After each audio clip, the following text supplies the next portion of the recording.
السلام علیکم ورحمۃ اللہ وبرکاتہ۔ اللہم صلی علی سیدنا محمد وعلی آل سیدنا محمد کما تحب و ترضی لہ۔ برادران اسلام، خواص سورہ حدید۔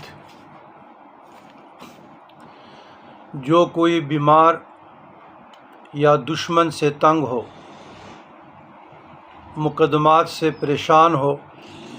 دشمن غالب ہو اور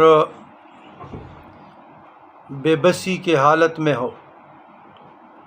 تو 2 رکعت صلاۃ حاجت، اس کے بعد 1 مرتبہ سورۃ فاتحہ، پھر درود ابراہیمی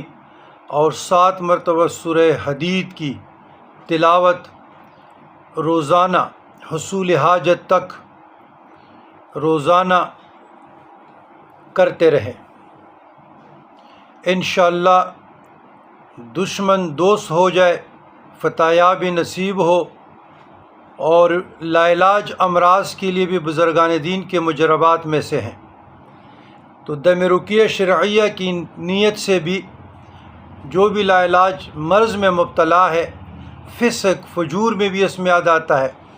کوئی زنا میں مبتلا ہے، جوئے میں مبتلا ہے،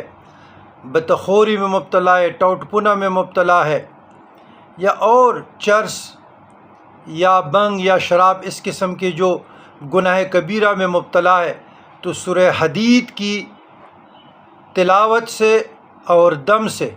انشاءاللہ لاعلاج کو شفایابی مل جائے اور برائی سے